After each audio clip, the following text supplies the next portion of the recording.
Hi friends, आज लेटरटी आपण रही Odisha school education programme authority तरफ लेटर नंबर रही 3515 डेट रही 28/3/2024। लेटरटी कर श्री अनुपम साहा जी आपंकर अच्छा स्टेट प्रोजेक्ट डायरेक्टर।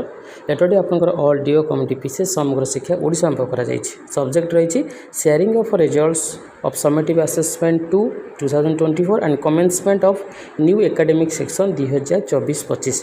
तो देखो आपंकर न्यू एकेडमिक सेक्शन आरंभ होगा जाऊँगी सहित आपंकर result sharing summative assessment 2 result sharing गोटे मीटिंग होगा जाऊँगी आपंकर 2 अप्रैल 2024 से डेट रे आपंकर 2023-24 एकेडमिक ईयर स्टूडेंट मानकर जो समेटिव असेसमेंट 2 करा जाइथिला क्लास 1 to 9 पर्यंत ता रिजल्ट शेयरिंग हेबो। ता सहित आपंकर न्यू एकेडमिक सेशन पई आपंकर प्लान प्रस्तुत हेबो एवं आपंकर जो वर्किंग डेज गुडिक रही आपण स्टूडेंट माने सही ठरू आपंकर एज एप्रोप्रिएट क्लास रे एडमिशन नहीं परिबे। ता सहित बहुत शीघ्र आपंकर मध्य टेक्स्ट बुक गुडिक पिला मानकु बंटन करा जिवो।